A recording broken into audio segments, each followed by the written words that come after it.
Right, to unpack this a bit more further for us, we're now joined by Dr. Charles Sinkala, who is an international relations consultant, and he joins us now via our video link for more on this conversation.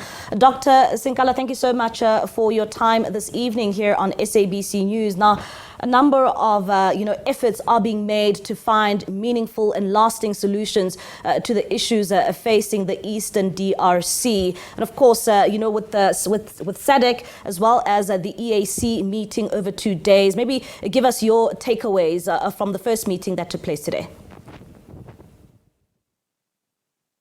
I think the achievements has been done, for the hope of the people to, for the all big blocs to sit down and dialogue. I think the only solution is to dialogue and invite affected parties in the conflict, to discuss the way out rather than fighting on the battle.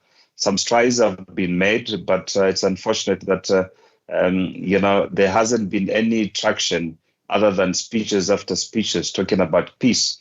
Even if there's no peace in DRC.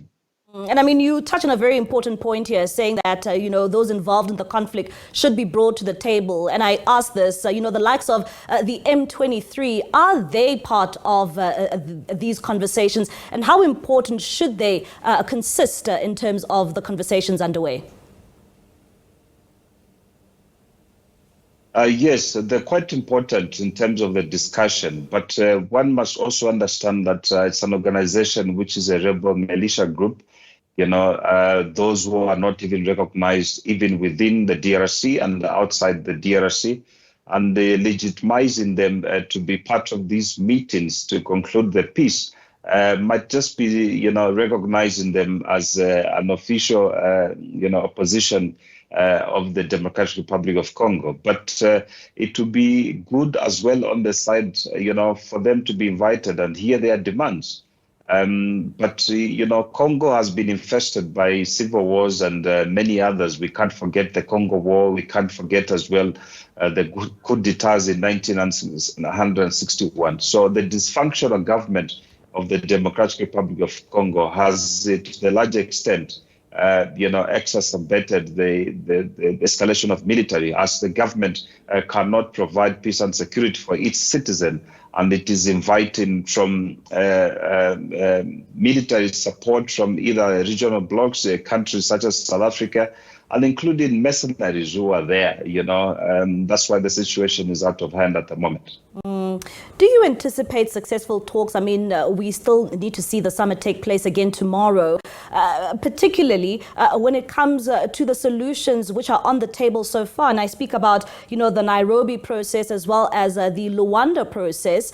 Why have we not seen this being dealt with? I know that it's a war that's been going on for a couple of years now, but a number of efforts really have been made here. And why can't we see, these processes unfolding? Because it is already there. Yes, indeed, Mbali. We need also to understand at what capacity does these regional blocs, such as the ECOWAS and SADC, can play in terms of ending the conflicts. Their mandate starts and stops without interfering in the governance and the sovereignty of each and every country.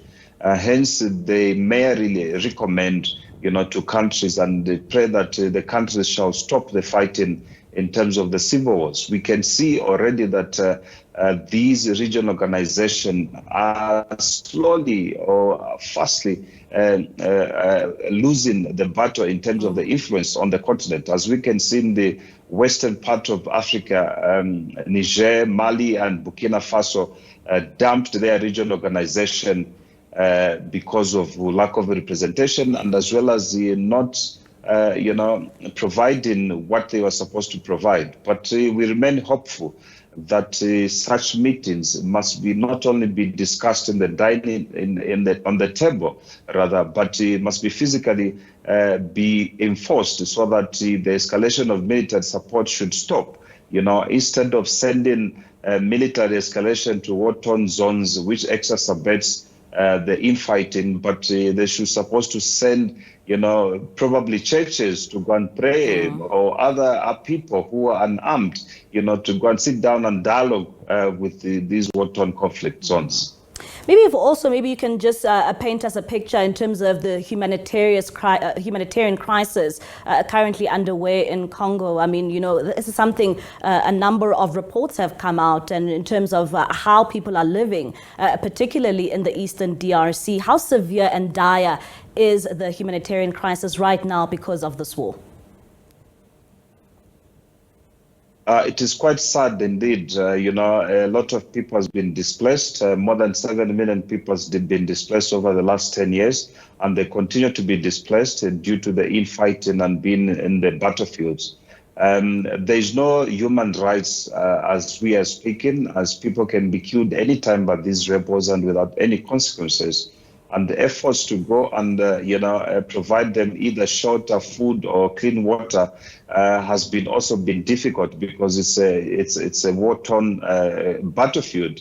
But some efforts from NGOs are making strides in terms of assisting those who are displaced, especially in the northern part of Goma, which has been taken by the M23 rebels. And lastly, I mean, a number of people are asking what is really needed to end this war from your perspective. I mean, this is something you've been following for quite some time now, and to finally see an end to this war, what do these parties need to do to come to the table to find a meaningful and lasting solution? Firstly, without talking about the parties, the government of the Democratic Republic of Congo needs to provide security for each citizen. It is not in control. As you can see that part of the country has been cut off. They can't even go there. Once they establish control of peace and security within the region, then they can invite the external factors or external actors to provide the security for the citizen. But, there's a lot of elements that are involved, from ethnic groups and as well as regional infighting. As we can see, President Paul Kagame has been accused of funding the M23, which, of course, we haven't had so much proof, and he has denied that.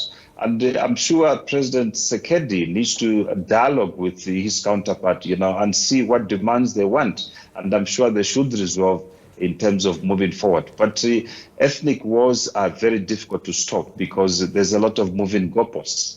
All right, Dr. Charles, thank you so much for your time and for that insight. That is Dr. Charles Sinkala, International Relations Consultant there, just giving us his insight in terms of that two-day meeting taking place in Dar es Salaam. Of course, it's a joint meeting between SADC as well as the East African Community.